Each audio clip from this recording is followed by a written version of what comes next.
मुनी भाव पुंडलिक मुनी चंद्रभागा आमची बहिणी चंद्रभागा आमची बहिणी तुका जुनात मिराशी ठाव दिला पाया पाशी ठाव दिला पाया पाशी. एखाद्या बाईला जर विचारले की तुझे माहेर पुणे हे कळले पण पुण्यात कुठे राहता मग ती सदाशिव पेठेतल्या अमुक गल्लीतले तमुक घर असे सांगते. तसे हे महाकारण शरीरात कुठे असतात तर यांचे ठिकाण एकच ते म्हणजे सहस्रार. मग जीवाचे माहेर पंढरपुरी ते आहे महाकारण शरीरात व त्यातही वर सहस्रारावत आहे. श्री संत तुकाराम महाराज त्याच माहेराचे वर्णन करतात की पुढे गेले त्याचा शोधिल मार्ग चला जाऊ माग घेत आम्ही चला जाऊ माग घेत आम्ही. जन्म मरणाच्या खुंट तीर खेपा होईल हासोपा सिद्ध पंथ तुका मळ घालू जीवपणाची रा जाऊ त्या माहेरा निजाची या. निजावे माहेर किंवा महाराज मोठ्या कळव्याने म्हणतात की यावे माहेर असं हेची सर्व काळ असं. श्री संत तुकाराम महाराज म्हणतात निजाचे स्थान हेच आमचे माहेर म्हणजेच श्री भगवंताचे स्थान हेच माहेर. मग या जीवाचे सासर कुठले तर कर्माच्या साह्याने हा जीव ज्या संसारात पडला आहे तो संसार म्हणजे त्याचे सासर होय.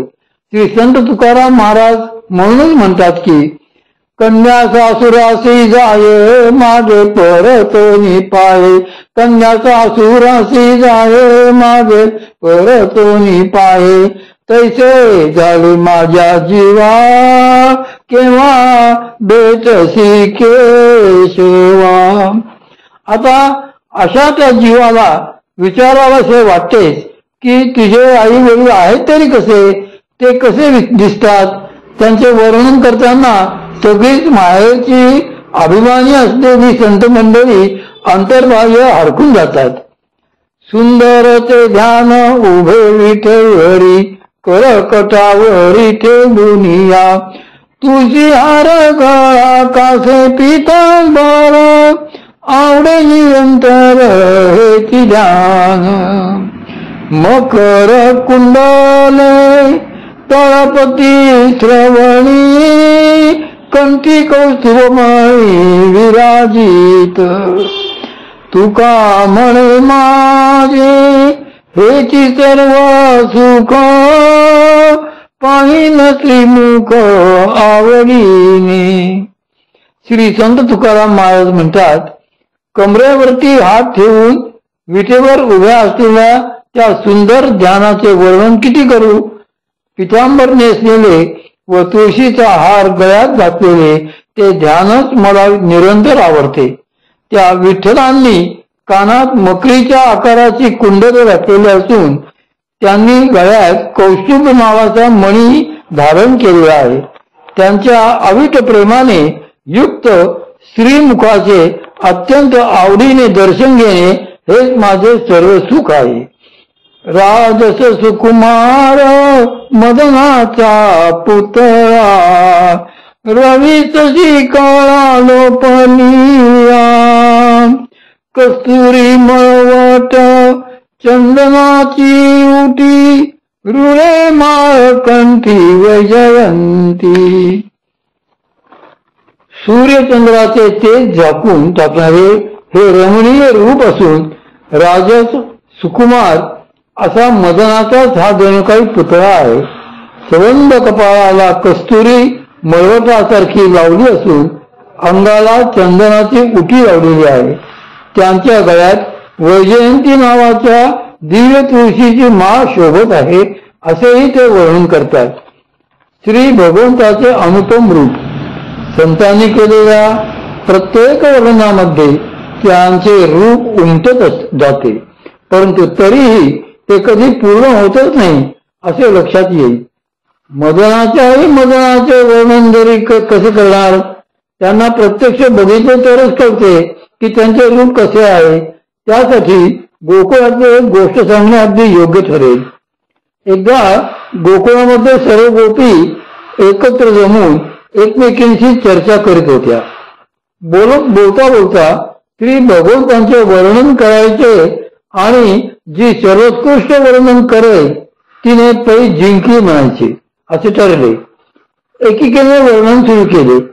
सगळ्या जणी मोठे मन लावून वर्णन करत होत्या, कारण जिचे वर्णन सर्वोत्कृष्ट तीच श्री भगवंतांच्या सर्वात जवळची असे ठरले होते.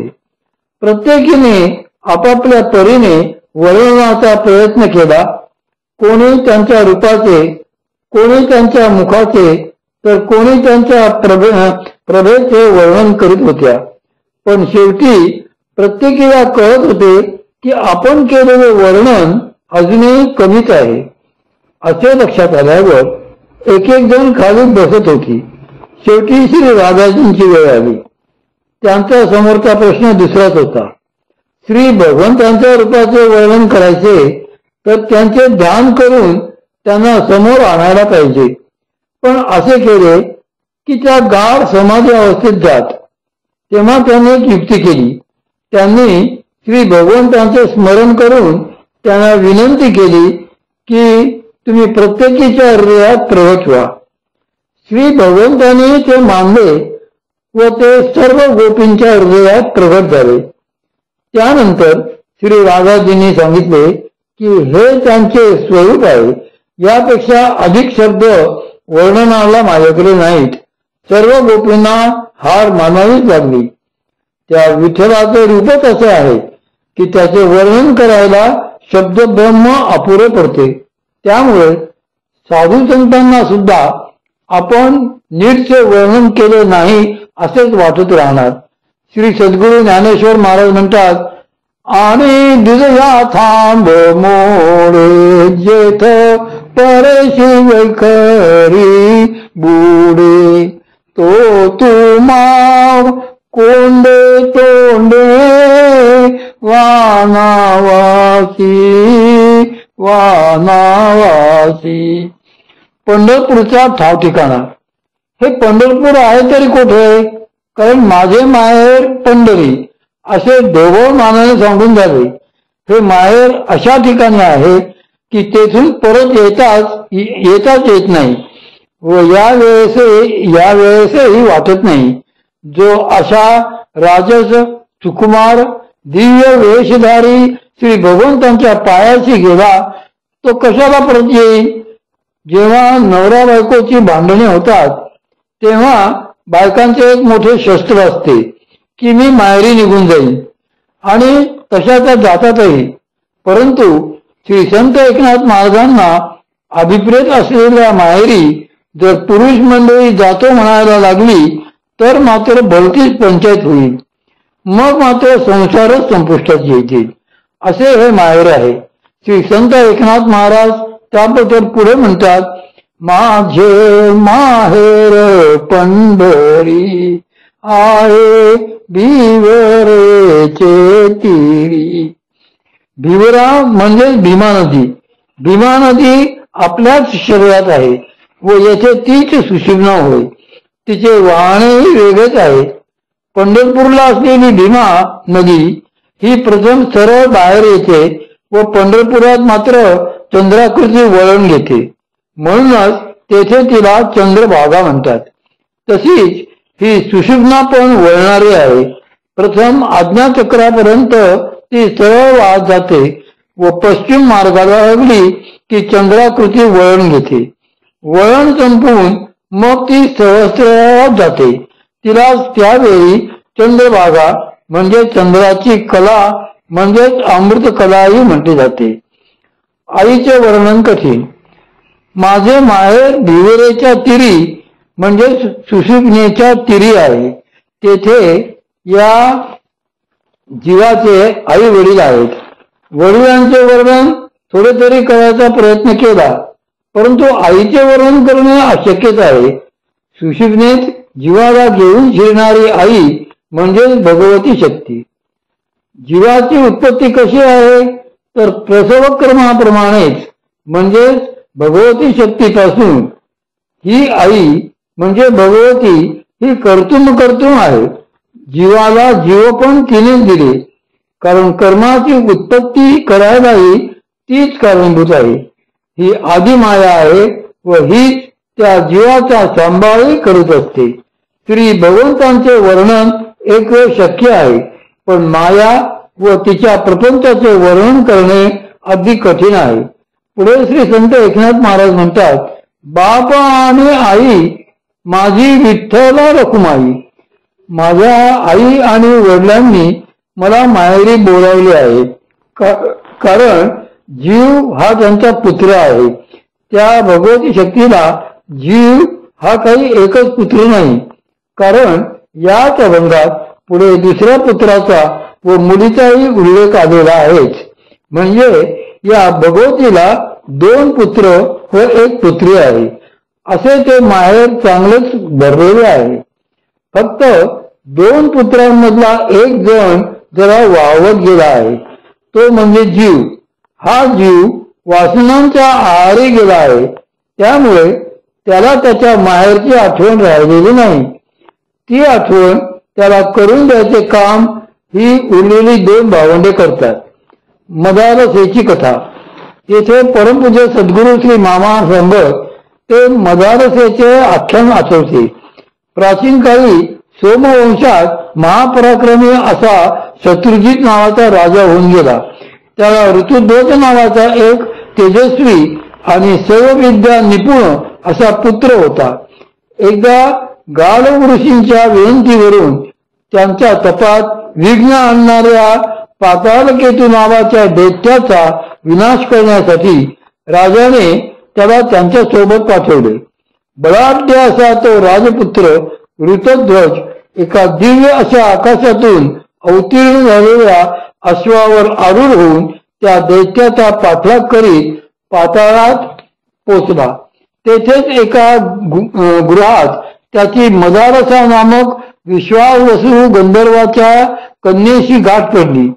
देवी योजनेप्रमाणे त्याने तिच्या कुंडला नामक दासीच्या गुरूंच्या साक्षीने विधिवत मग मदारसेचे पाणीग्रहण केले. त्यानंतर असुरांचा त्यांच्या सैन्यासह नाश करून तो आपल्या राज्यात परत आला. काही काळाने पातालकेतूच्या भावाच्या तालकेतूच्या कपटमायेमुळे वनक्रीडेसाठी गेलेला ऋतुध्वज मरण पावला आहे या समजुतीने मदारसेने अग्निप्रवेश केला. ऋतुध्वज मृगवेहून परत आल्यावर ते वृत्त ऐकून वेडापिसा झाला व व्रतस्थ होऊन राहू लागला. दैवयोगाने पुढे त्याची मैत्री अश्वतर नागराजाच्या पुत्रांशी झाली. मैत्री दृढ होऊन पुढे त्या दोघा बंधूंच्या प्रार्थनेवरून अश्वत्थराने आपला मित्र कंबळासहित घोर तप करून देवी सरस्वतीच्या कृपेने भगवान शिवांना प्रसन्न करून घेतले.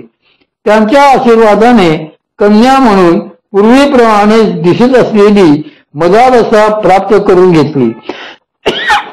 भगवान शिवांच्या वरप्रसादाप्रमाणे ती दैवी गुणयुक्त झाली होती व पतिव्रता, योगी माता, योगिनी आणि वेदार्थ संपन्न होणार होती.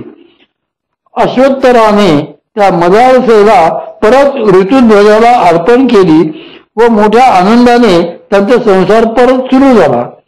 मदारसा ही शिवप्रसादाने ब्रह्मनिष्ठ झाली होती. तरीही लोकव्यवहाराप्रमाणे पतिसेवा करून त्याला संतुष्ट ठेवत होती. कालांतराने तिला दिवस राहून सूर्याप्रमाणे तेजस्वी असा पुत्र झाला. त्याच्या जन्मापासूनच तिने त्याला ब्रह्मज्ञान देण्यास सुरुवात केली व त्याला जीवनमुक्त स्थिती प्राप्त करून दिली. अशा प्रकारे आपल्या 3ही पुत्रांना तिने ब्रह्मनिष्ठ जीवनमुक्त केले. 4थ्या पुत्राला अयल्काला मात्र ऋतुध्वज राजाच्या